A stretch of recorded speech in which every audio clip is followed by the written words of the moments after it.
Hello everyone, welcome to Kaizen Minds Academy. Improve daily, achieve greatly. Class 11 chapter number 3 हम कर रहे थे, ठीक है। अकाउंटिंग प्रिंसिपल्स हम पढ़ रहे थे जिसमें हमने बेसिक अजम्पशन कर ली थी। अदर अकाउंटिंग प्रिंसिपल्स में भी फर्स्ट 6 प्रिंसिपल्स प्रूडेंस कंसेप्ट तक हम पढ़ चुके थे। अब उसके आगे के रिमेनिंग प्रिंसिपल्स हमें इस वीडियो में कवर करने हैं and then we will jump to accounting standards. So without any further delay let's begin.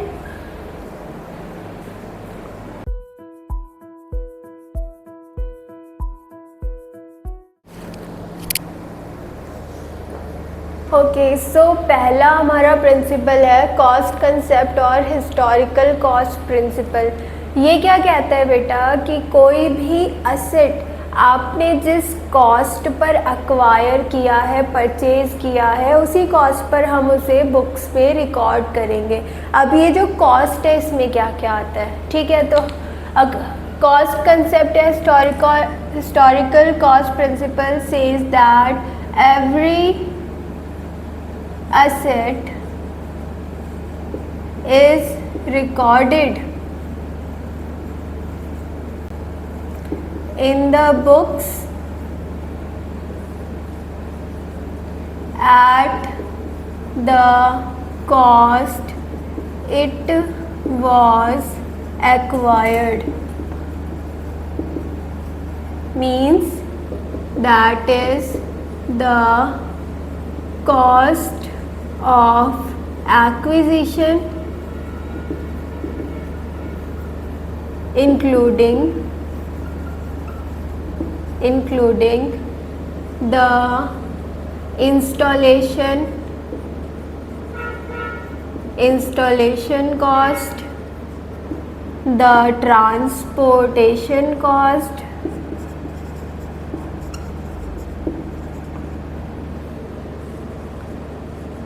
etc.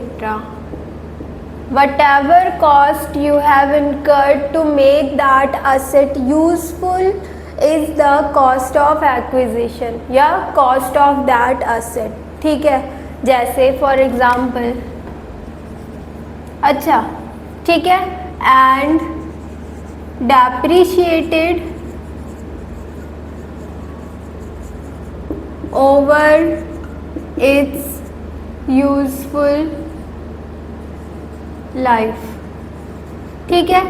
तो बेसिकली क्या है कि कोई भी असेट अगर बिजनेस खरीद रहा है तो उस असेट की जो कॉस्ट ऑफ एक्विजिशन होगी या कॉस्ट ऑफ यूजफुलनेस होगी वो ही उसकी बुक वैल्यू है, उसी से हम उसे रिकॉर्ड करेंगे in our books of accounts, ठीक है। For example, Mr. Ram purchased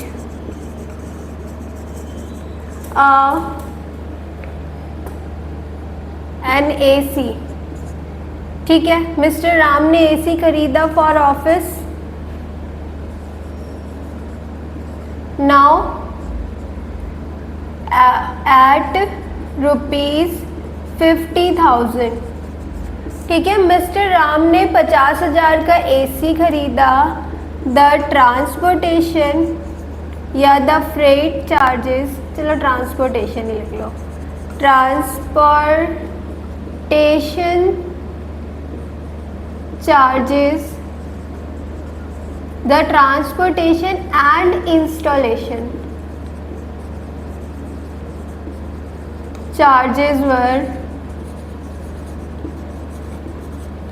₹10,000, ठीक है। 50,000 का उन्होंने AC खरीदा, 10,000 बहुत ज़्यादा है, रियलिस्टिक ही नहीं लग रहा, 1,500 ले लेते हैं, ठीक है। सो 50,000 का मिस्टर राम ने ऑफिस के लिए AC खरीदा और 1,500 ट्रांसपोर्टेशन और उसे इंस्टॉल करने के चार्जेस लगे, तो बुक वैल्यू कितनी हो जाएगी, द कॉस्ट ऑफ असेट कितनी हो जाएगी, कॉस्ट ऑफ AC कितना हो जाएगा, the 50,000 purchase price plus 1,500 your what your transportation and installation charges. तो 51,500 से mister Ram will record this asset, ठीक है। And what is the book value? Book value क्या हो जाएगी? After 1 year on 31st March the book value will become your 51,000 minus depreciation, ठीक है। जिस भी परसेंटेज से डेप्रीसिएशन लगाई जा रही होगी उसे माइनस करके जो बचेगा that is your book value, ठीक है। तो every asset is recorded at their cost of acquisition which is known as historical cost. और क्योंकि हम इससे क्या है, इससे वेरिफिकेशन ईजी हो जाएगा, ठीक है। ऑब्जेक्टिविटी रहेगी हमारे अकाउंटिंग रिकॉर्ड्स में, कोई बायसनेस नहीं रहेगी, ठीक है। तो इसी वजह से हम क्या करते हैं, हम हिस्टोरिकल कॉस्ट पे असेट्स को रिकॉर्ड करते हैं, ठीक है। सिंपल। नेक्स्ट देखो, नेक्स्ट क्या कह रहा है आपका बेटा? नेक्स्ट है आपका मैचिंग कंसेप्ट और मैचिंग प्रिंसिपल। ये क्या कह रहा है कि जितने भी रेवेन्यू, मतलब जितनी भी इनकम हुई है उस पर्टिकुलर अकाउंटिंग ईयर में, उस अकाउंटिंग ईयर के एक्सपेंसेस से मैच करनी चाहिए। मींस अगर आपने एक गुड्स को बनाने के लिए, एक प्रोडक्ट को बनाने के लिए आपने खर्चा जिस अकाउंटिंग ईयर में किया है, जितना किया है, उसके अकॉर्डिंग इनकम भी होनी चाहिए, ठीक है। तो इसको हम लिखेंगे कैसे बेटा?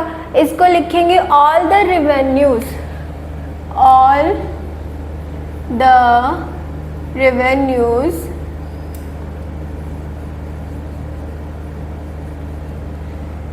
Of an accounting year, in an accounting year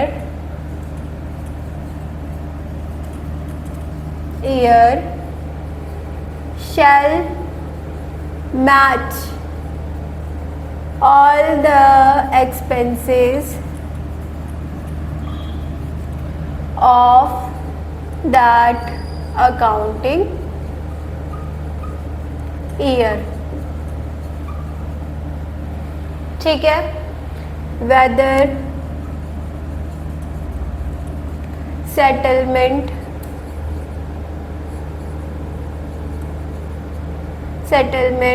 takes place और नॉट। इसका क्या मतलब हुआ कि जैसे सपोज मिस्टर एक्स ने 50,000 के गुड्स सेल किए, ठीक है, बट वो क्रेडिट पे सेल किए, इस साल उसके पैसे नहीं मिले, वो नेक्स्ट ईयर मिलेंगे। तो इस केस में क्या हम उसे रिकॉर्ड नहीं करेंगे? ऑब्वियसली रिकॉर्ड करेंगे, ठीक है। हमने अक्रूवल अजम्पशन में भी पढ़ा था कि हम रिकॉर्ड करेंगे, ठीक है, क्योंकि वो इस साल की इनकम है। इस साल मिली नहीं तो क्या हुआ, है तो हमारा असेट, इनकम है ना, आगे जाके नेक्स्ट ईयर तो मिलेगी, तो उसको हम असेट में दिखा देंगे बैलेंस शीट में। क्या होता है, जो भी हमें नेक्स्ट ईयर दिखाना होता है, नेक्स्ट ईयर ट्रांसफ़र करना होता है, उसे हम कहाँ दिखाते हैं? बैलेंस शीट में दिखाते हैं। हमारे सारे असेट, सारी लाइबिलिटीज़ बैलेंस शीट में आती है, कैपिटल बैलेंस शीट में आती है। तो ये जो अक्रूड इनकम है वो क्या है? वो असेट है, असेट साइड दिखा देंगे, नेक्स्ट ईयर मिल जाएगी हमें।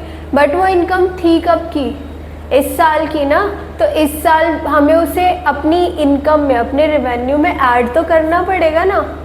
ऐसे ही जितने भी खर्चे इस साल के हैं इसी साल कंसिडर किए जाएंगे, ठीक है। अगर आपने इस साल सैलरी नहीं दी है, वेज नहीं दिया है, रेंट नहीं दिया है, तो भी आप उसे इसी साल के खर्चों में ऐड करोगे और इसी साल की इनकम से माइनस करोगे और ये दिखाओगे कि ये वाले जो खर्चा है मैंने इस साल नहीं किया, तो ये मेरी लायबिलिटी है, मुझे अगले साल इसको करना पड़ेगा। बट क्योंकि इस साल का खर्चा था तो मुझे इनकम में से इसे माइनस करके एक्चुअल प्रॉफिट तो पता करना ही पड़ेगा कि इस साल मुझे हुआ कितना है, ठीक है। समझ में आया? हमें पता है ना प्रॉफिट कैसे निकलता है, रेवेन्यू जो भी आपको इनकम हुई माइनस एक्सपेंसेस सॉरी, ऐसे ही निकलता है ना। Let me have water first, just a second. देखो बेटा, जैसे इसमें नोट डाल के लिख लो,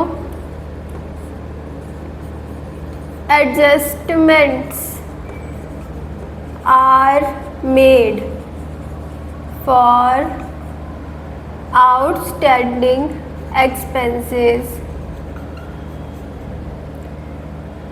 advance incomes, accrued incomes and prepaid expenses. देखो इसका एक एग्जाम्पल एक और लेते हैं। जैसे आप फीस देते हो स्कूल में, ठीक है, आप मंथ के एडवांस में फ़ीस देते हो, पहले ही फ़ीस देते हो, राइट।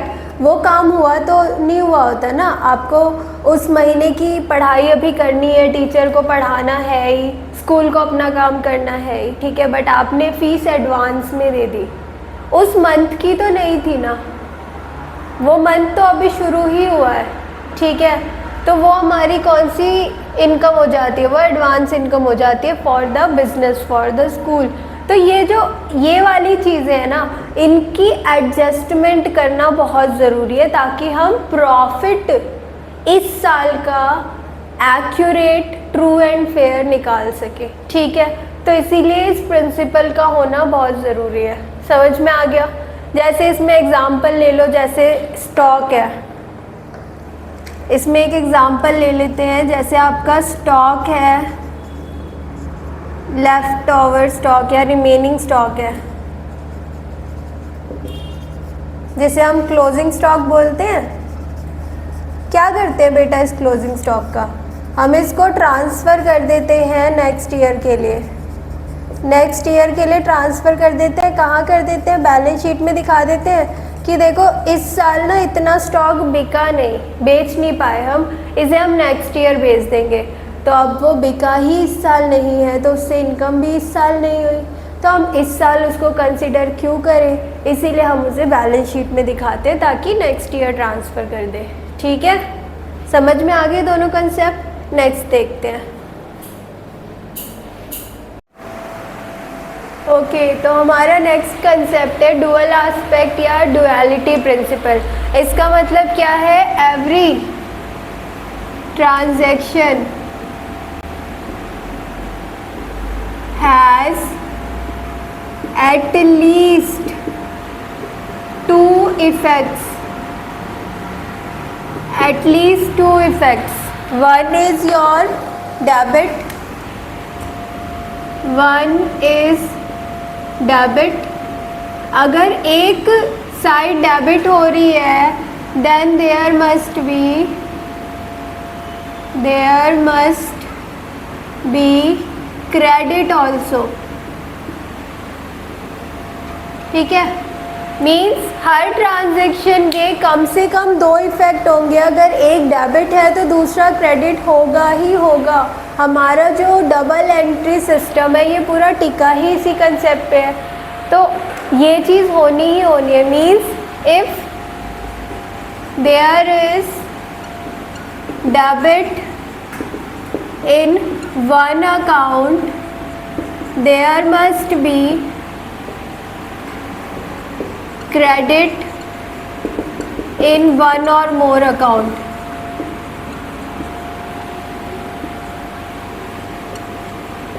ठीक है, जैसे अगर हम इसका एग्जांपल लें, cash introduced ₹20,000 by owner. Owner ने अगर कैश इंट्रोड्यूस किया है ₹20,000, तो इसका इफ़ेक्ट क्या होगा? कौन से अकाउंट पे इफ़ेक्ट पड़ेगा?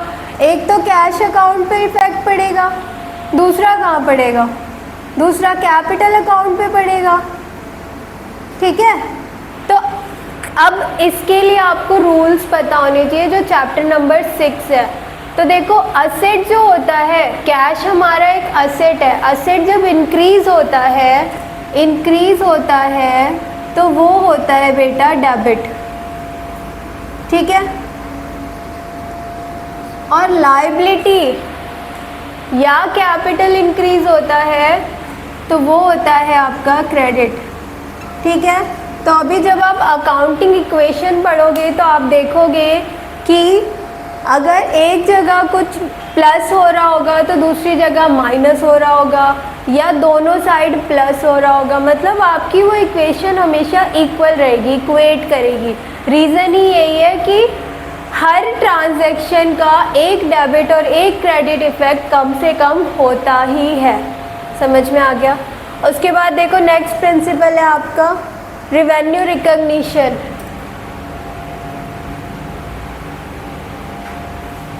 रेवेन्यू रिकॉग्निशन और realization principal.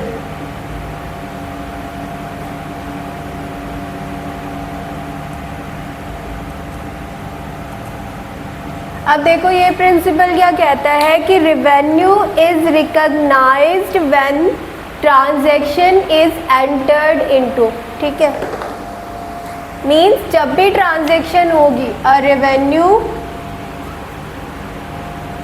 Is recognized as and when a transaction is entered into and obligation of payment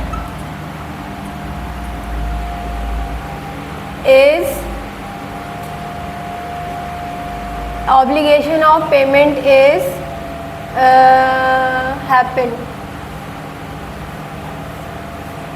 happened या created। इसका मतलब क्या हुआ कि कभी भी कोई भी अगर ट्रांजैक्शन होती है तो जिस टाइम वो ट्रांजैक्शन हुई है उसी टाइम आपका रेवेन्यू रिकॉग्नाइज हो गया, मीन्स उसी टाइम आपकी इनकम रिकॉग्नाइज हो गई। जैसे for example credit sale of goods ₹20,000 on August 1st 2026, but payment received on August 11 2026। तो एक बात बताओ, इसमें आपकी इनकम कब जनरेट हो गई, इनकम कब बन गई? 1 अगस्त 2026 को, क्योंकि इस दिन आपने अपने गुड्स को सेल कर दिया और जो सामने वाली पार्टी थी उसका ऑब्लिगेशन बन गया कि वो आपको अब पे करेगा। ठीक है, तो जब ऑब्लिगेशन ऑफ पेमेंट जनरेट हो जाती है रेवेन्यू तभी रिकॉग्नाइज हो जाता है, तभी हम उसे बुक में रिकॉर्ड भी कर लेते हैं। ठीक है, तो ये हो गया आपका रेवेन्यू रिकॉग्निशन या रियलाइजेशन प्रिंसिपल। ठीक है, नेक्स्ट देखते हैं। देखो ये लास्ट प्रिंसिपल क्या कहता है, verifiable objective principle, that all the transactions are entered into the books of account on the basis of some evidence. ठीक है, जो भी ट्रांजैक्शन हो रही है उसका कोई एविडेंस, कोई प्रूफ होना चाहिए, कोई बिल होना चाहिए, वाउचर होना चाहिए, ठीक है, चेक होना चाहिए, कुछ भी एक प्रूफ होना चाहिए कि हाँ ये ट्रांजैक्शन हुई है, इतने अमाउंट की हुई है, तभी आप रिकॉर्ड कर सकते हो। मीन्स एवरी ट्रांजैक्शन, लिखो every transaction which is entered in the books shall be backed by an evidence। अब ये जो एविडेंस है, this evidence can be a bill,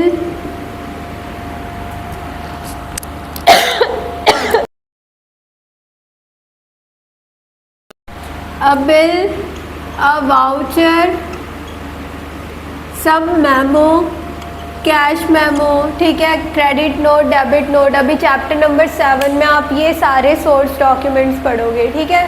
तो कोई भी ट्रांजैक्शन किसी भी एविडेंस के बेसिस पे ही रिकॉर्ड होती है। If there is no evidence there is no transaction which is wrong, ठीक है। तो ये आपके अकाउंटिंग प्रिंसिपल्स थे, आज हमारे ख़त्म हो गए हैं। कल हम पढ़ेंगे अकाउंटिंग स्टैंडर्ड क्या होते हैं। If you have any doubt, any query और any suggestion, you can drop it in the comment section, ठीक है। See you in the next class. Have a nice day. Bye bye.